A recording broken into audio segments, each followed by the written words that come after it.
everyone, and welcome back to another episode of Teatime Tuesday. I'm Rashan Gidwani, the presenter for PYTCH Media, and today we're going to be discussing 6 ways on how millennials can begin their financial journey. Joining me is Vince Koh, a relationship manager here at PhillipCapital, who's going to be telling us more. Hi, Rashan. Nice to see you again. Yeah. Thanks for having me on the show and the kind words. Yeah. So you're probably wondering what is a millennial, right? It's a term that's being used quite often. Yeah. So millennials are defined as those aged between 26 to 41 in year 2022. Yeah, this year. Yeah. So if I may, how old are you this year? I turned 31 in June. Right. So you are within age range. You are millennial. Fantastic. How am I?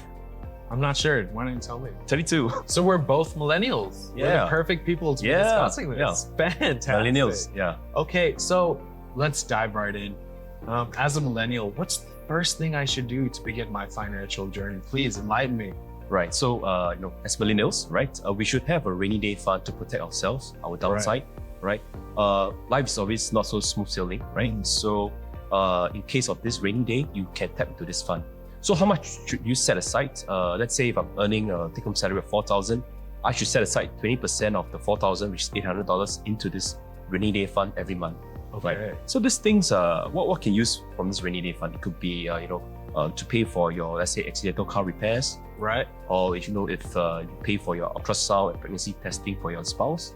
Or it could be dipping into this, for your aged parents' medical treatments and expenses. Right. Okay. Yeah. So all these things you tap into when you need it in the rainy day fund. Yeah. Now, I don't have a car. I'm not married. But just like we discussed, you never know what's going to happen in the future. So I'd like to be there for my parents at that event. Now, what else should I take note of, Vince? As a millennial, you have many milestones to achieve, right? Over the course of your life.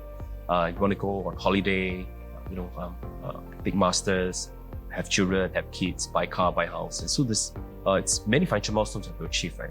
So for example, let's say holiday, right? Where would you like to go, Roshan? Now, let's say to go on holiday. Miami. Yeah. That's an awesome destination. Sounds like fun. Yeah, sounds expensive as well, right? It does. Yeah. So maybe that could cost around 8,000 to 10,000. Yeah. For a round trip in Miami. Yeah. On the beach. Yeah. So I want to take masters in 2 years' time. In economics, so that costs around 30-40K. Okay. Right. Down the road, if I have a house and children, that could cost around 300,000 to prepare for them, right? So if we have so many milestones to achieve, it is easier if you were to invest your money and grow it rather than just saving your portion of income every month. I see. Yeah. So we have to invest to make the journey easier. Okay, so plan for a holiday, that kind of thing. I've always been approached to buy insurance, and I've always heard that buy younger, buy in the ripe of your youth. Yes. But I'm not too sure, how I get started and what I need it for. Can you tell us more? Insurance is the umbrella that protects you in the rainy day, right? When things are going bad, it will protect you. Okay. So for example, as a millennial, generally we are in the thing of health. Yeah. Right. And we do not have much medical conditions as we are older. Right. So therefore, we can be fully insured by the insurance company. Okay. Without exclusions or loading of premiums. As a millennial, the first piece of insurance you buy is actually a hospitalization plan. I see. Okay. So because you pay a very small amount of premium and you're covered, up to 2 million. It's the first piece of insurance in the puzzle you should get. Right. As you progress along your life, when you have kids and wife and house, we have many financial liabilities. And therefore, it's important for us to add insurance such as life coverage, death coverage, critical illness coverage, so that when we have all these plans in place, if in the event we're not around, or we are disabled or sick, we get this payout, lump sum payout, to ensure our family can go on, carry on, right? We can clear off the housing loan for the house. We can, ensure that our children, the education plan we have for the children stays on course. Okay. Yeah. So these are very important things that we should consider, as we progress, into setting up a family. Yeah. Right. Okay. So say all these things don't work out. The insurance doesn't pay for some reason. The investment isn't guaranteed. Yeah. Right. The rainy day fund, it was too rainy. It's all gone. Okay. Right? All the money's gone. What else should millennials do to protect themselves? Right. So I have this special fund called the Bad Day Fund. Okay. So I get my clients to allocate a bad day fund. Right. So maybe 10% of your salary, 5%. Okay. Yeah. So, this bad day fund is for you to tap into when you encounter a bad day. Yeah.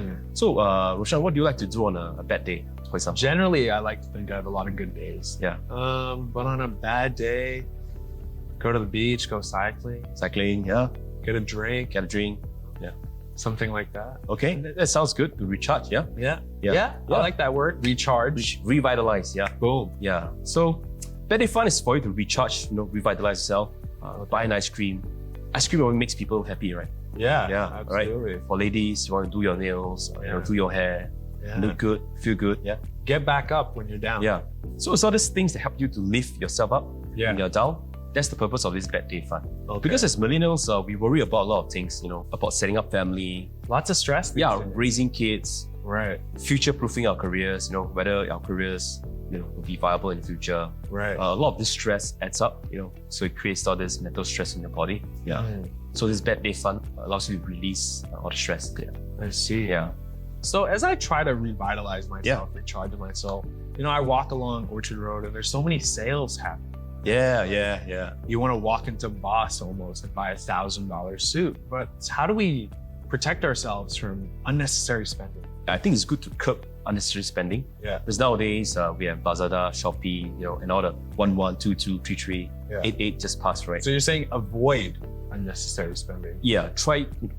So the thing is, you ask yourself whether you really need the item, right? Right. When you're cutting out, do I really need the item? Yeah. Is there a cheaper alternatives? Mhm. Yeah.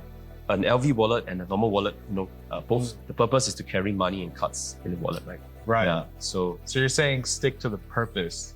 not Yes. The pleasure. yeah. Granted, LV wallet gives you a sense of pride and Yeah, but satisfaction. it's fleeting. Choice is up to you, but Right. always ask yourself, do I really need the item? Right. So that will save you a lot of unnecessary spending. stress Yeah. as well. And you save more money, you can use it for other purposes. Okay. You can go to Miami. Yeah. Save So- it for Miami. Yeah. That's so good. Okay. Yeah. So I So- think we've pretty much covered most things. Do you have Yeah. any final words of advice, Vince? Yes. So I think one last advice I'd like to share is that compounding returns. Is the I've heard a eighth- lot about this. Yeah. So it's the eighth wonder of the world. I It's the see, secret. yes. Compounding returns is it's a slow, a patient way, for you to Yeah. grow your nest egg over many years, right? So for example, you invested 10,000 in year zero, at a return of about 5% per annum. This amount will snowball into about 26,000 thereabouts in year 12. Fantastic. Yeah. So Okay. you need time and patience. Yeah. And as millennials, we have a longer investment horizon as compared to previous generations. Correct. So we can ride out more market volatility and cycle, right? Okay. So the key is to be patient and to have conviction in your investment portfolio. Yeah. Okay. So that's the last tip I like to share with the millennials. Yeah. Okay, Yeah. patience. So let's just recap really Yeah. quickly. You mentioned having a rainy day Really fun. Yeah. Okay. Investing. in Investing. yourself, right, for your financial goals. Yes. Protecting yourself. So Yes. get insurance. Get a bad day fund. Yeah. Unnecessary spending. Unnecessary spending. Yes. Yeah. And compounding. interest. Yeah. Which That's we the have to secret. discuss after this. Yes. I'm gonna. Let me show you the secret. Okay. Yeah. Let's go. Thank Awesome. you so much, Vince. Right. Cheers. To millennials.